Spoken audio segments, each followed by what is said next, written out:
Hello Internet, and welcome to my live reaction for Black Butler, chapter 152.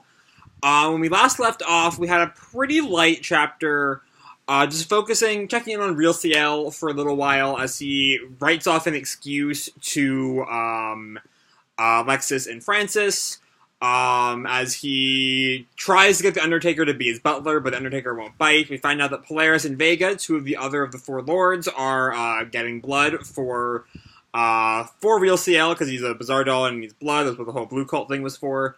Real Ciel tries to just scrap the Phantom Corporation, and we'll see what comes of that in the coming months. But for now, let's jump right on into chapter 152, The Butler Apart. And our cover picture here is Mey-Rin in, like, a carriage, view from a maid's seat in third class.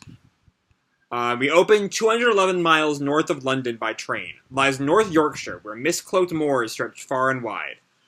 We see a train pulls into this town. Mey-Rin gets off. Is that... what's her name? Shit, I'm always bad with the Chinese couple's names. I just don't... Lao and... What's Lao's, I don't know her name. You know the one.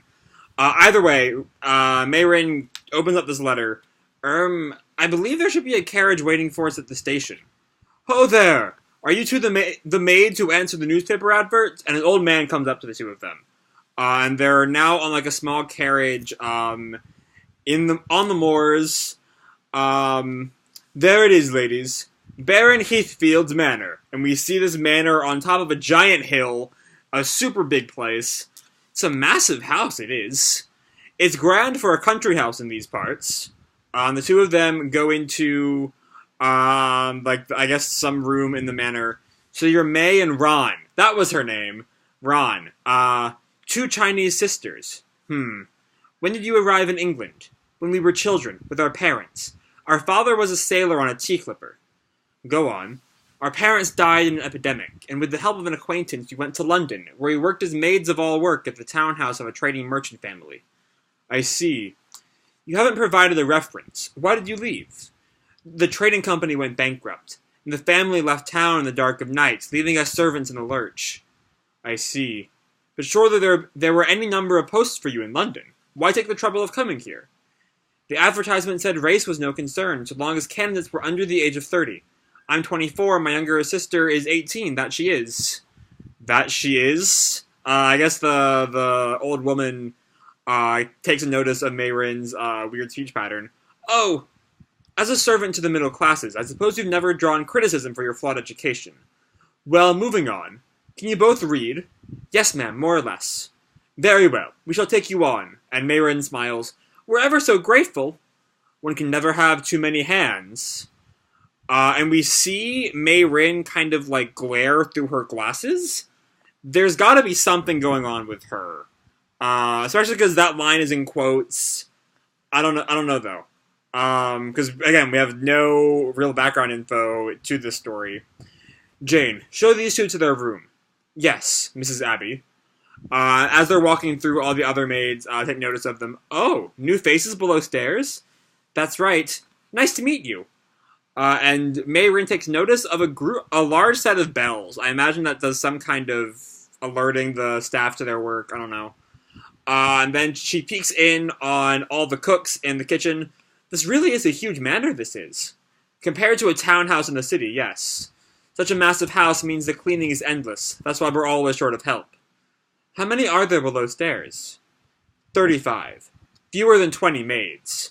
All of this, there's so much glaring going on in this chapter. It's, like, I'm trying to figure out what exactly is supposed to be, like, suspicious here, but, like, it seems like a perfectly normal conversation. This will be your room. And she shows the two of them, to a room. You can go to Mrs. Abbey, the housekeeper, for candles later. Oh, that reminds me. In this house, lights out is at 10 p.m.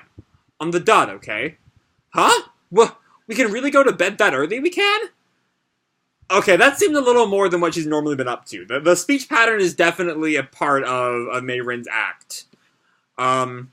It's what Baron Heathfield wishes. Even servants require ample rest.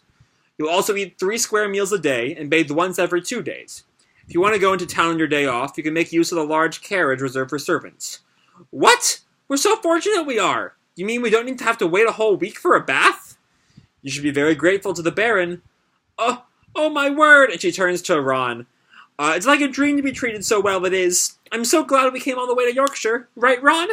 And Jane glares at them, so much glaring going on again. In return, you'll be put to hard work during the day. Did you bring your maid uniforms? Yes, the ones from our previous posting. Then change into them now. And she shuts the door, she shuts the door and, I thought she left the room and shut the door, but no, she's still in the room. Are you going to keep watching us from there, are you? Why not? I'm a woman too. True. And Mey-Rin is kind of blushing about changing, but Ron just goes for it. All the while, Jane is still staring at them. We don't know why. They continue getting dressed, and they finish in their maid outfits. We're done, we are. Not bad. But then Jane notices something, and she, crouches down. Oh? And she, flips up Mey-Rin's skirt, showing, combat boots. What's this? Are you wearing boots more suited to a man? Or why are you wearing boots more suited to a man? Oh, my previous employer provided them, they did. My feet are big for a woman, you see. You don't say. Well, even Her Majesty the Queen wears lace-up boots these days. And that seems to satisfy her, though I doubt it actually does, because again, there's so much glaring going on in this chapter. You two were maids of all work at your previous employer, yes? Yes. Yes? Here, you, the elder sister, will work as a housemaid, and you, the younger, will work as a laundry maid, in the laundry. So it seems like Jane is splitting them up.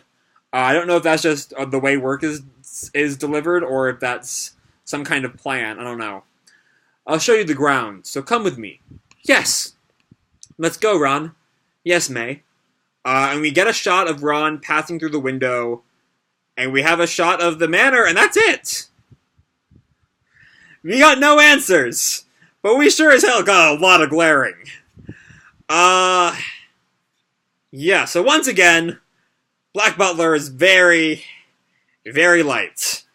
It doesn't feel as light as it has in the past. I will say, it feels like a lot more happened in this chapter than, say, last month, where it felt like nothing happened. So that's something, but we still just don't know anything about what's going on here. I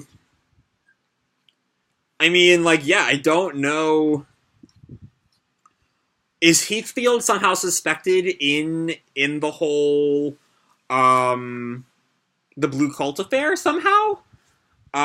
Somehow related to Sphere Music Hall? I don't know. I don't quite understand anything that was going on here.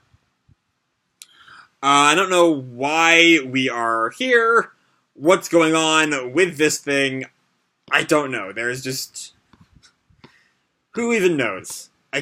There's just so... The only clue that there is to anything going on in this chapter is all of the glaring. Everyone is glaring. Mey-Rin and Jane are glaring, but they're both constantly glaring at each other, at other people.